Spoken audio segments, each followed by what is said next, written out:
You're listening to the Skylight Books podcast. We're an independent, general interest bookstore putting great reads in the hands of people in the Los Feliz neighborhood of Los Angeles. Hosted by resident Skylighters, we're here to bring you new and exciting author conversations, group reads, and bookseller chats. Happy listening. Hello, everyone. Good afternoon, good evening, wherever you are joining us from. Welcome to the Skylight Books Crowdcast channel. My name is Natalie. I am the Skylight Books Assistant Events Manager, and we are so excited that you could join us for this event this evening featuring Desgraciado by Angel Dominguez, and they will be in conversation with Sesshu Foster. Angel Dominguez is a Latinx poet and artist of Yucatec Maya descent, born in Hollywood and raised in Van Nuys, California by their immigrant family. They now live amongst the Santa Cruz Mountains in Bonnie Doon, California. They are the author of Desgraciado, The Collected Letters, Rose and Water, and Black Lavender Milk. Angel earned a BA from the University of California, Santa Cruz, and an MFA from the Jack Kerouac School of Disembodied Poetics at Naropa University in Boulder, Colorado. You can find Angel's work online and in print in various publications, and you can find Angel in the redwoods or the ocean. Sesshu Foster taught composition and literature in East LA for 35 years. His most recent books are City of the Future, winner of the CLMP Firecracker Award, and Iladat, A History of the East Los Angeles Dirigible Air Transport Lines, a novel co-written with artist Arturo E. Romo. Thank you both so much for being here. Thank you, Natalie. Thanks for having us. And Angel, do you want to start us off by reading a little bit? Yeah, and I'm going to do something very different, y'all, which if you've seen me do my thing before, you know I am not always planning where I'm going, but tonight I'm going to be reading some letters that were selected by El Gran Maestro himself, Sesshu Foster. So I'm excited to read these. Very excited. I've even bookmarked them and everything. So thank you all so much for being here. Dear Diego, can I tell you something? I've never been good at Spanish. All my friends expect this tongue from me. They say, lick it. Lick the space of language between us. Sometimes I expect it too. And then I get there and I remember how I never learned Spanish, at least not formally, in a school, and it makes me crazy. I should know more than I know, shouldn't I? And then there's all this guilt. The body I've buried beside myself, inside myself. It retches for hours. I can't even keep water down. This body vomits the sun. Diego, there is too much to tell you. How do I start? How did you start? What was that even? To infect a foreign land body with such confidence. You've got the word of God, that thistle lisping tongue that sounds wrong to me, like it robbed our land, our bodies blind of themselves. Now I can't tell what I am. Cog, dog, prey, poem, bastard, bitch. My blood blooms hot tracks of earth that shatter when I think of becoming, or what I have become. I think of you more than I'd like to admit. I work out a poem, or rather, I've been planning on writing a poem called I See My Biological Father Several Times a Day. Sometimes really think I'll write the poem, just like I think I'll write this book, just like I think I might find him. Sometimes I think it's you. I imagine your absent image, sunlight circle denoting a sense of holy or hashtag blessed. Diego, I think we have to dance. I need you in my bed to understand you. I house you in my body. I lick the language between us, spit up blood. My mouth tastes like pennies in a desert. Your heart tastes like a mouthful of cocaine. I can't swallow. I vomit bombs over Dresden. I vomit lost notebooks into the archives of my oppressor. I unwrite your book, Diego. You lie down on a bed of flowers, and I'll drag your body across Sunset Boulevard from Figueroa to the beach. Obliteration and bliss are synonymous. If I threw you into the fire, would you burn? Auto de fe, act of faith, a fire, a fire, a fire between us. Love, dog.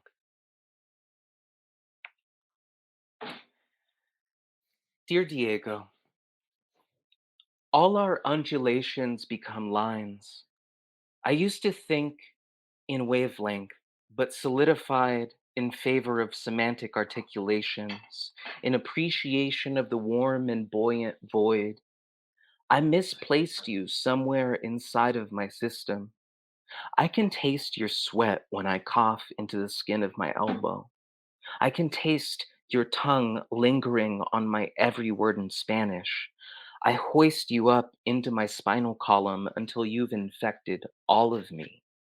Call me patient zero for colonial dystrophy, accessing the genome of oppression across 40 screens to see the entirety of the human blueprint, parsed out into columns and letters and colors.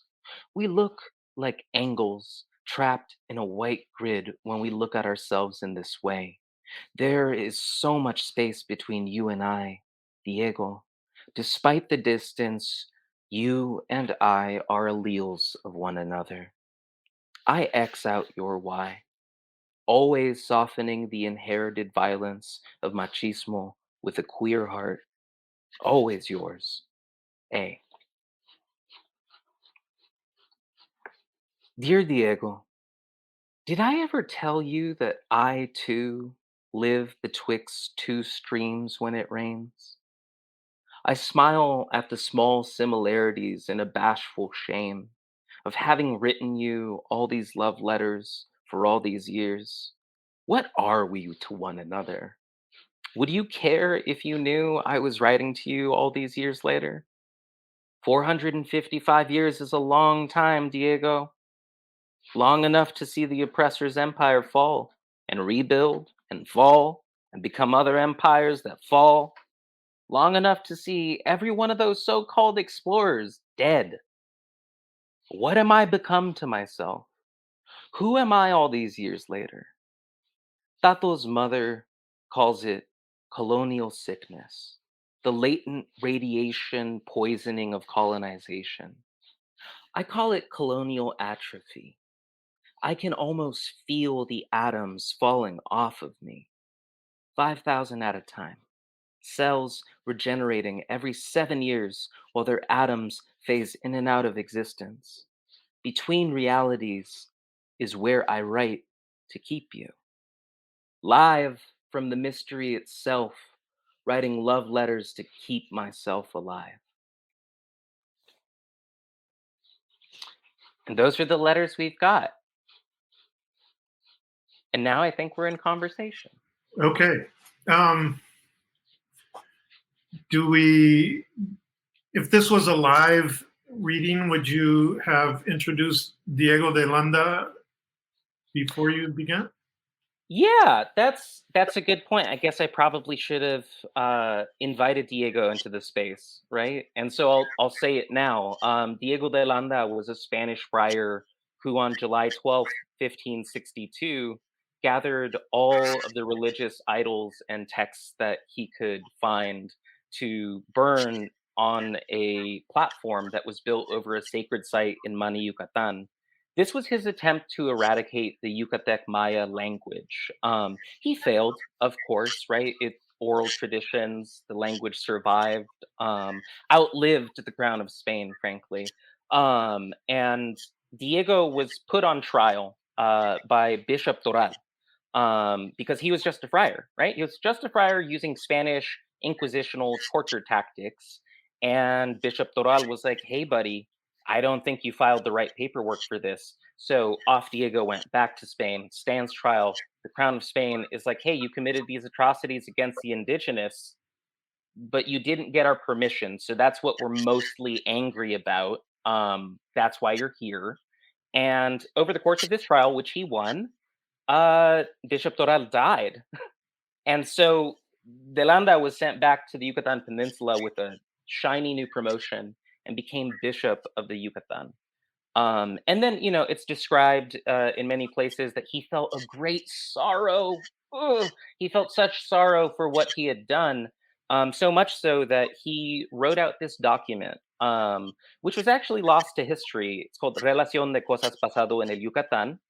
The only surviving copy was an incomplete facsimile that was found in a Madrid library by a French Atlantean scholar who translated it, and it went on to become like a very foundational text for pre-Spanish Yucatec Maya culture.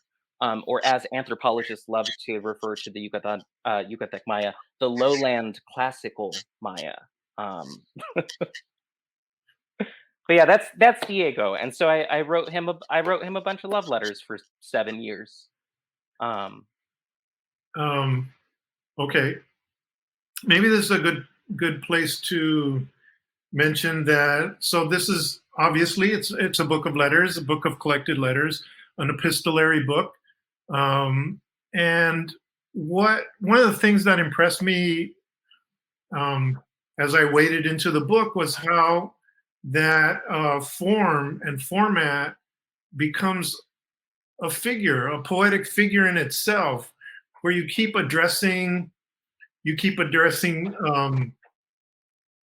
uh, silence, and the reiteration of addresses to someone who cannot answer, or a ghost who refuses to answer, or that colonized part of ourselves that doesn't recognize its own colonization also cannot answer. And so these various kinds of silences are evoked by the reiteration of direct address, second person direct address in these letters, really, really wonderfully. And well, how did you feel about that? You you mentioned that you lost an original notebook that was part of the the the drafting of the manuscript.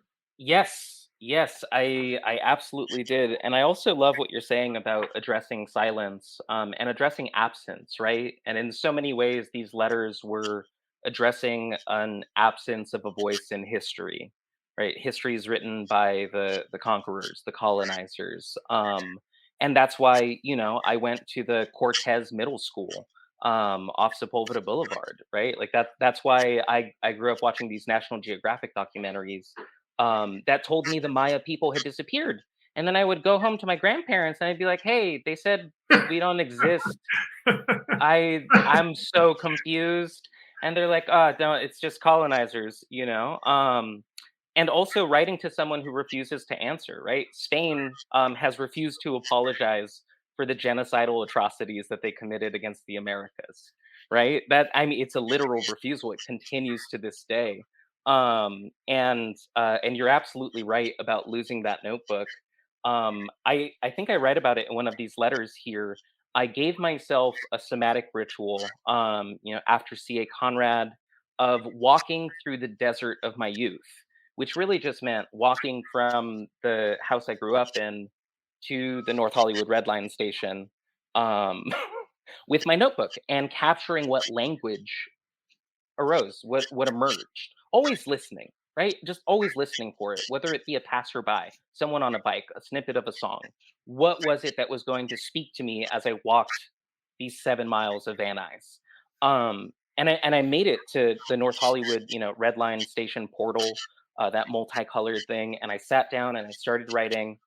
And my friend got there, and we left to go get some tacos. And no sooner did I put a taco in my mouth that I realized I left the notebook there, and I insisted we drive back. So we drove back. It was gone. Um, and uh, and it feels fitting, right? It feels fitting that there are like these missing pieces, sort of in response to Diego's own missing piece book, right? It was an incomplete project.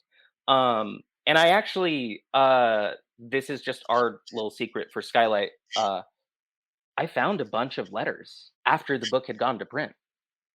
I like found letters that should have gone into the book. And it just kind of felt like one of Diego's tricks. I was just like very sneaky. Okay. Ha ha ha. The collected letters is actually missing like 15 or more. And those are in handwritten in notebooks. I actually learned from a very wise poet once to always have a notebook with you, have multiple notebooks. And as a result, I forgot to check the other notebooks. It's fine, we'll find something to do with them someday. Okay. Love streams through this book. Mm, Um, I mean, that was another thing that gets reiterated. Um, a love that consists of both defiance and rage, mhm. um, for not just for historical reasons, but for personal reasons, and not just for um, um, not just for abstract reasons, but Mhm. for intense, like, personal shame. Um, and it's sort of alluded to in the pieces that you read. Uh, Yeah, love in this book was kind of the most difficult thing to come to, right? This book started way back in June 2014. I was taking a workshop with Farid Matuk and Susan Briante, and the prompt was write a love letter to your worst enemy. And so that first letter that emerges in the book, Diego, you dead man, it's been centuries, I'm sure, since someone called out to you. Now I do, Diego de Landa. And I didn't know I had that much memorized. But that letter was largely left unchanged, and there's a lot of rage in that first letter. But it breaks down, and in the letter itself, as I was writing it, I had this moment where I was like, "Do I want to destroy you? Is destroying you even possible, or do I want to save you?" And I write that in the actual book, and the but that's best way. also related to the language that you're using. You're using the language of conquerors. You're Mhm. using either English or Spanish, both of which are the language of the conquerors, Right. and so that I mean, you mentioned unwriting in one of the pieces that you read, and I mean that's another aspect of the book that really struck me and as really profound, as really wonderful. That you take language to a place of unwriting. You take Mm. language to a place that feels like it goes beyond silence, um, to um, to kind of describe a silence, to unwrite the language and the history that's been written, and to address absence. Yeah, and so much of this writing was also, produced in like surviving the quotidian, right? In not working an academic job. And actually my favorite thing to do when I like visit classes or get to talk to anyone about the book is I show them quite literally that I wrote parts of this book on my phone, like in between jobs on the bus going from Longmont to Denver to, go from working an office job to catering for a Denver Broncos game. It was a very weird time in my life. Um, and so much of this writing is like writing that's based in survival, and where does survival come from but a place of love?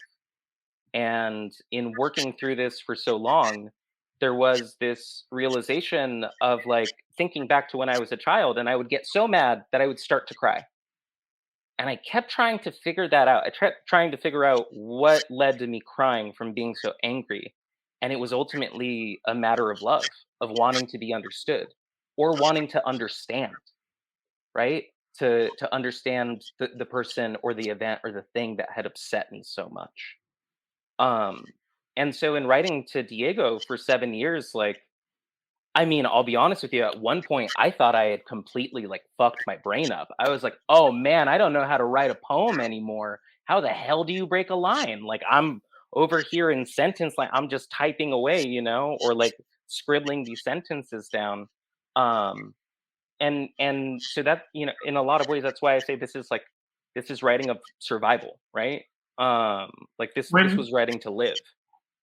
when Farid or Susan broached this proposal to you, how did you come up with Diego? How did Oh, Diego come to you?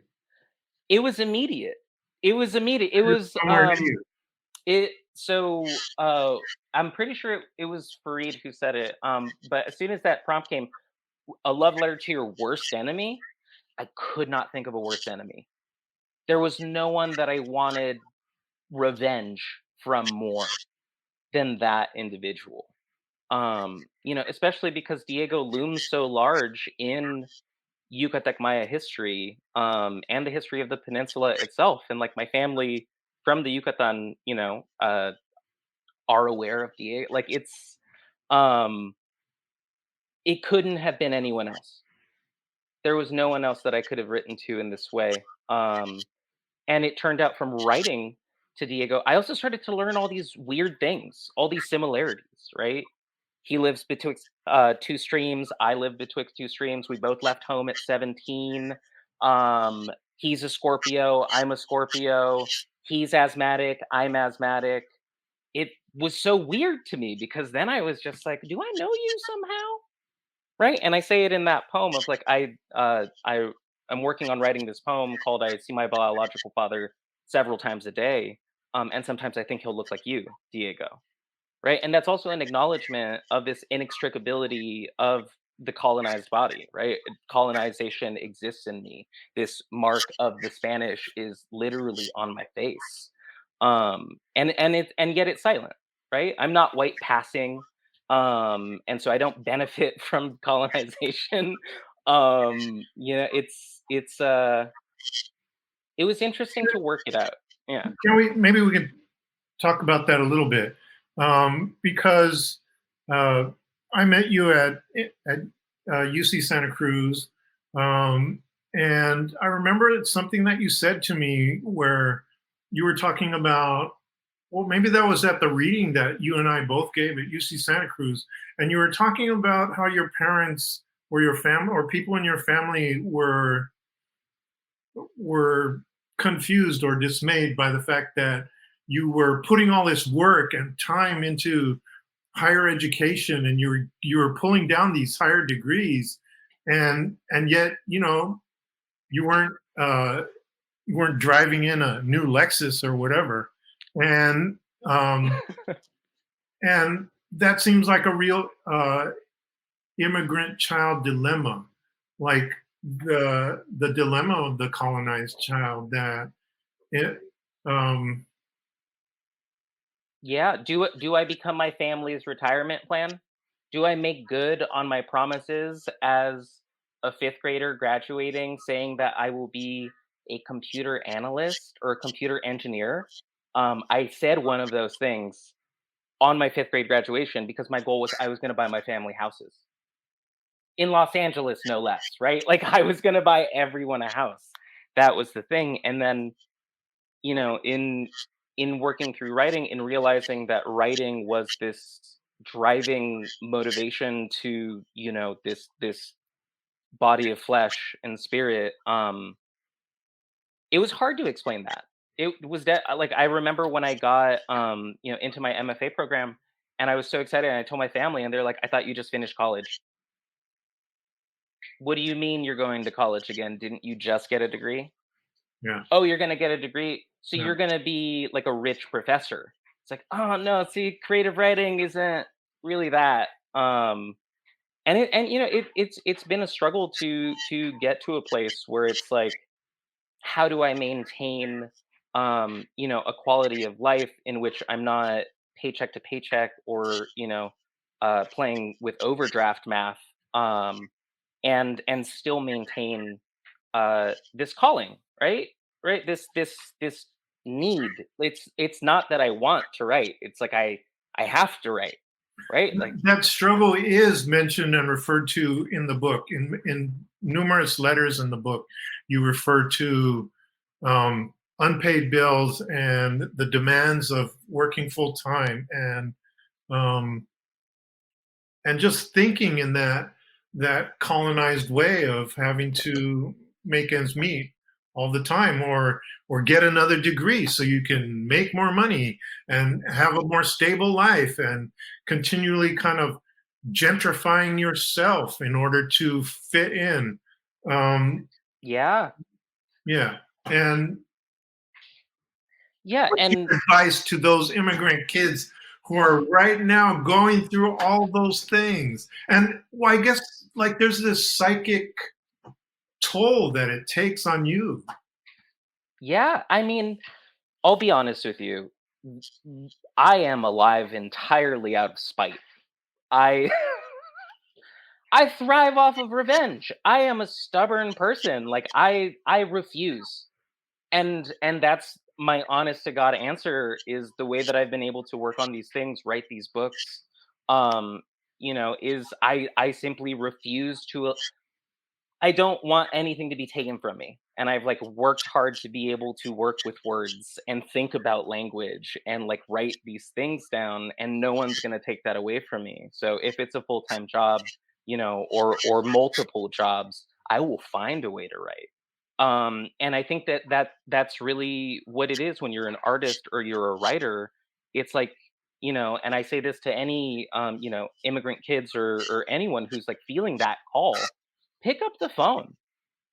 Pick up the phone, right? If you're getting the call to do this, to write, to make, to create, to document, to remember, do it.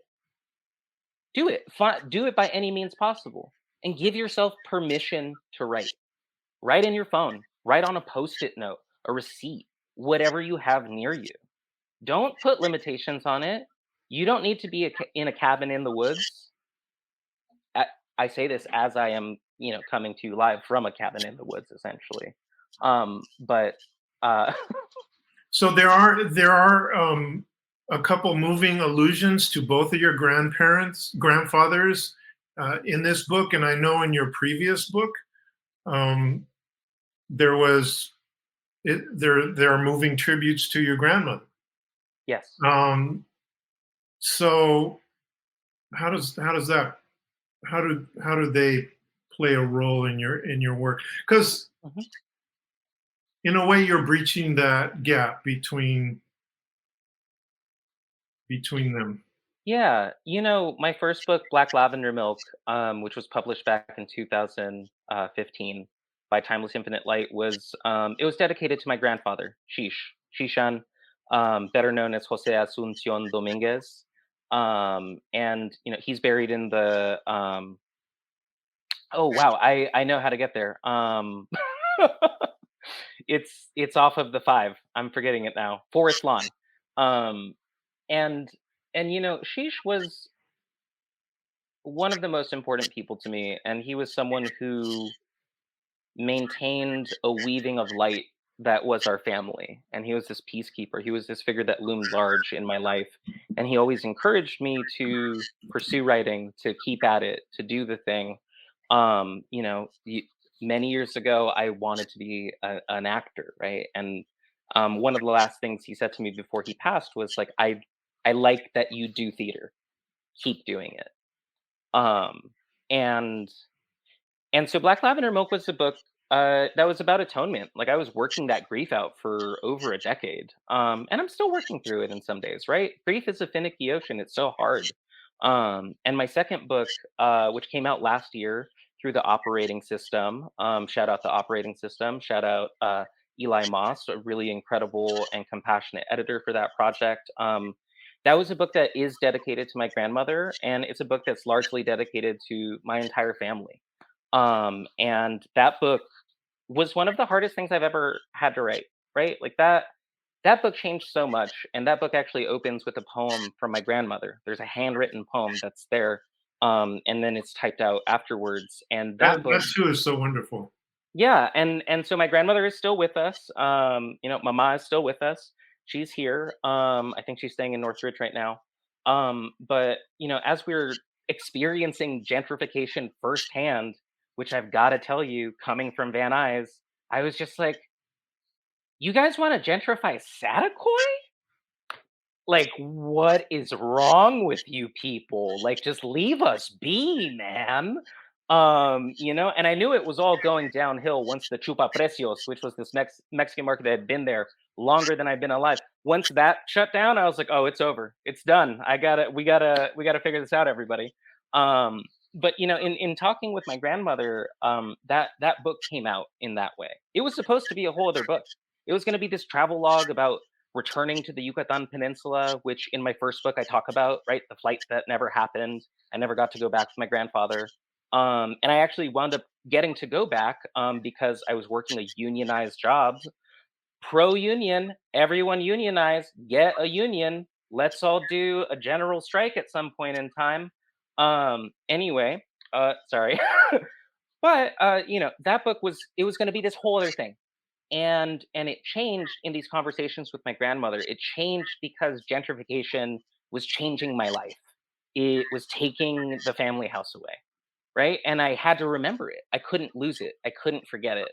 And so that's in large part like what that book is. And I think there's an importance in and this is something I learned from you. You were in conversation a couple of years ago, and I typed it and I wrote it in my notebook, that you talked about the importance of documenting undocumented histories.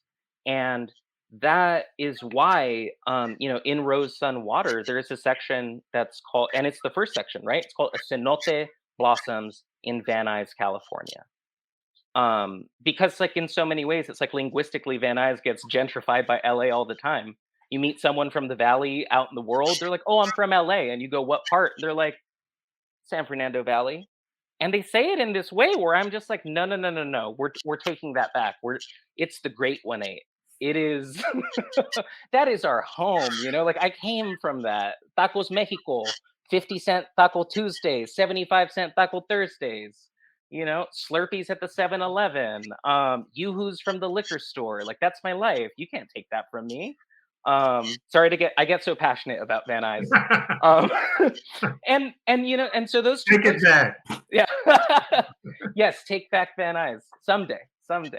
And so those two books were like so important to me. They're dedicated to my family. And Desgraciado, this thing right here, is the first book that it's like, I'll be honest with y'all, this one's all for me. I have never worked harder on anything in my life. I wrote this like it would be my first and my last. I can't think of anything I've ever worked so hard on. And it's because I had to. It's not that I wanted to, right? Like I had to do this. And that's also in part why the book is dedicated for all kin, because it's for anyone who feels this resonance, right? These wavelengths moving around reality. Yeah, I'm looking for a quote about failing, which... Oh, there's a lot of those. Yeah. Let's see.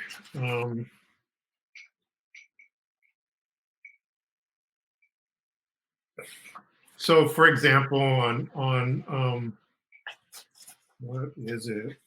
Sorry. Oh, it's okay. I've got one for you on page All right. 40. Today's the day, and I can't print you.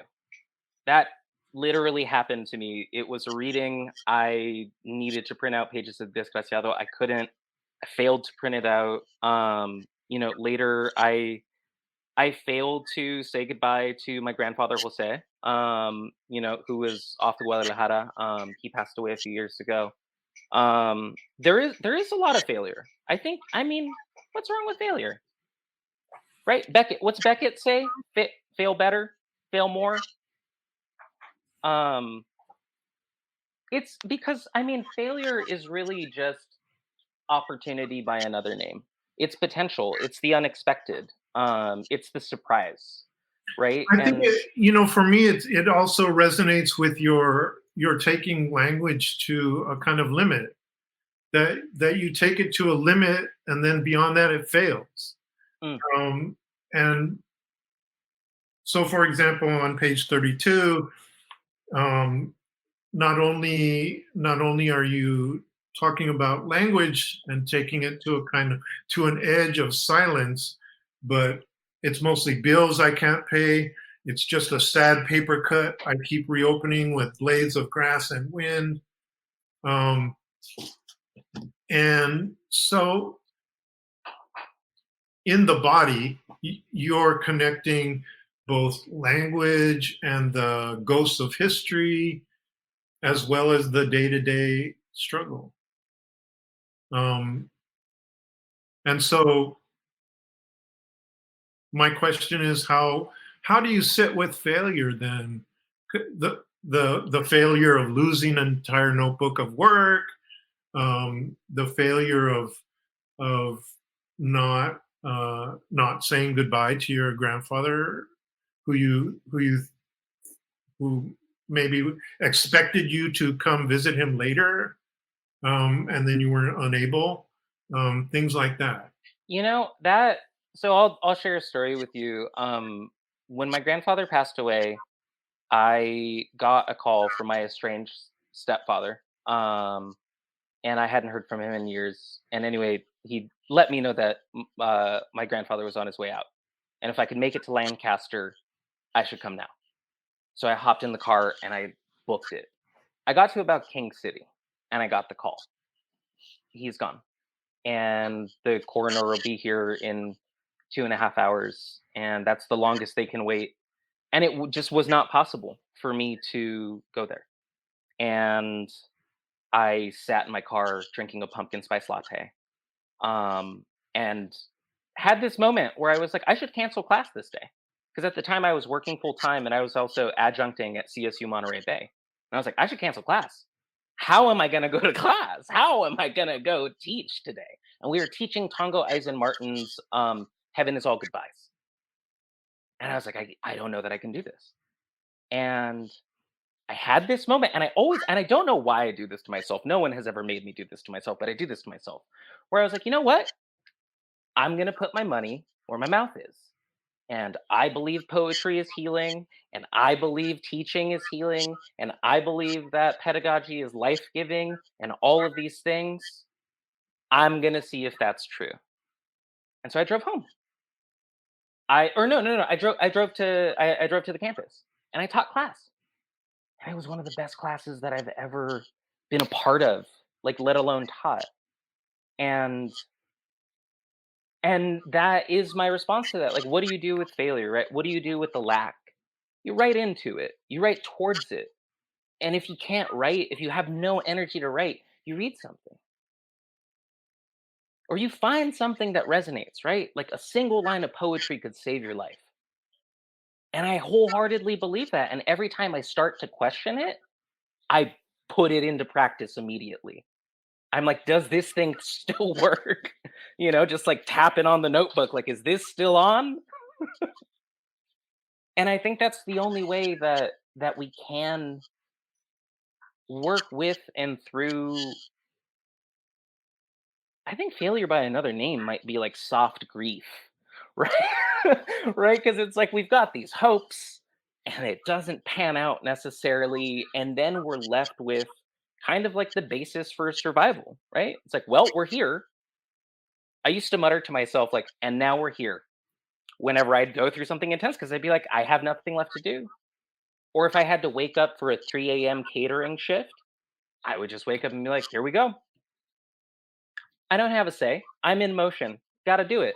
We've got to do so much. And you're And carrying your notebook, and you're returning to it, and you keep writing, and that kind of perseverance and courage really is part of the love that is a register in this book, that is streaming through the book, because you don't give up. You don't give up. You keep going. You keep bringing it. it, it got hard. I'll be honest, like it got hard at some points, and at some points I felt hurt by Diego. Right, I worked on this project for so long. I was like, why can't I get? Why won't this dead person talk to me? That's how upset I got at one point. I was like, I've done so much for you. I've done all the because the other thing was I did all this research for this book because I just can't stand like knee jerk reactionary individuals who like think that like a black or brown person being angry about things is just like a response. That's just an angry an angry brown person. And so I completely refused that. And I was like, no, I'm gonna read every single fucking book that has ever mentioned him. And you know what else? I'm gonna make the Encyclopedia Britannica change their article. I actually wrote to them for 6 months straight. I wrote to them once because I just got so mad. I got so angry. And then they were Like, forced to put you they as changed part it. of the annotations. Yep, that I'm now an official editor. Because I wrote to them and I was like, "This is unacceptable. You're talking about this genocidal monster like he was a good man." And I had the facts, right? Like I wasn't just like the descendant of those who survived the atrocity. I was like, "Look, here's the books. Here's the citation. Here's the other citation. Here's the primary source. Here's what's wrong with this primary source, you idiots." Um, rage will make you do crazy things, right? Like it is a never ending well. All right.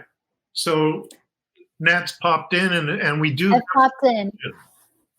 Yes, we do have some questions here.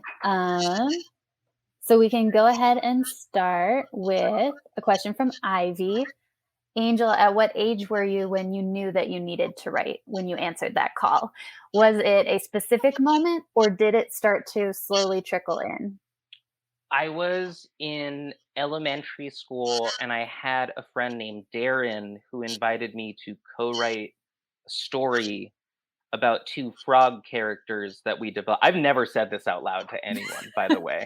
Um, he invented a character named Flip Frog, and I invented a character named Froggy, which was loosely based on Dwayne the Rock Johnson. And we wrote this story. We like wrote a story. It was like 10 pages long, handwritten, pencil. I think my mom still has it somewhere. But you know, I don't know that that was the first moment that I knew I needed to write. But I will say that like writing has found its way of telling me that I need to be doing it throughout my life. Before meeting Sesshu at UC Santa Cruz, I gave myself a project of writing one poem a day for a year. No one told me to do that. I was just like, I am going to do this to live. And I did. I lived, right? I lived. I wrote a poem every day. And the days that I didn't, I wrote extra poems. And I'll tell y'all the real truth of when I learned that I was a poet or accepted that I was a poet. And this is in Rose on Water. There's an interview at the end of it, but I came to Seshi's office hours because I was just being a terrible student and my life was falling apart. Like I'm not going to get into it, but like I rattle off all these things that were happening in my life. Like I was just in crisis to Seshu. And I'm like, I'm so sorry. Like I know I'm better than this, but like damn, like what do you do when this is happening? And Seshu leaned back and was like, you know, those sound like poet problems. How about you don't come in today? We'll see you next week. You should do some writing. And it was like a bomb went off in my head. I was like, I'm what? You, this kid, this hood rat from Van Nuys is a poet? Changed my life. Changed my life. I never stopped after that. Never stopped. But you had been going. You had been going before that too. So it wasn't like, I made you turn the corner or whatever. You solidified the guardrail. But yeah, I hope that answers the question. All right. And how has your writing process changed or not changed through the past 3 books? At one point in time, while I was actually working on both Rose, Sun, Water and Desgraciado, I had to keep telling myself it's okay to write radically different books. It's okay to write books that don't look like each other. It's okay to write books that don't speak to each other necessarily. And I think my Black Lavender Milk book is very steeped in some like early 2010s experimental writing theory, MFA language talk type of stuff, which is fine. It has its place. I still love that book. It's a beautiful book, but it's like not. It wasn't necessarily my voice yet. And in writing Rose, Sun, Water, there was there was this movement towards a radical intimacy of moving away from the sort of like hazy, distant, like like flowery language, and there was this desire to document, to remember. But there was also this desire to share with the reader the real lowdown deal about what I actually think about writing and its role and its purpose and making and also being alive. Like that Rose Sun Water is like a secretly like I'm in a bit of a crisis in figuring out my life. It gets worked out, right? I'm here. But for Desgraciado, this was the one where I was like, okay, I'm taking the gloves off. I'm not shadow boxing anymore. This is the big fight, right? Like this is the thing. This is what I'm gonna do. And so in that way, I'll actually share a secret with you all. The cover image was made over a number of months. This is a collage that I made. And so you'll see there is like a jaguar-headed figure and an individual with birds of paradise bursting from their heads. And there's all these people here, right? There's all these people, including, would you look at that, Sesshu Foster, right here. I didn't get permission for that, so please do not sue me, Sesshu. I can't pay you. But I thought a lot about what it meant to lose a fight in front of people you love. And so I am getting my ass kicked on the floor of the cosmos. And these are the people who I would want to see me go down swinging. And I don't know if that necessarily answers that question, but like yes, my writing process has changed, right? Like this is it and listen to it, right? Listen to the project. I always tell everyone everywhere I go, the writing knows better than we do. So listen to the writing, follow it. These are great questions. And people can keep sending them in if you got some more. We've got some more we're going through here. From Josiah. Angelito, what is it like reading your poesia to your familia?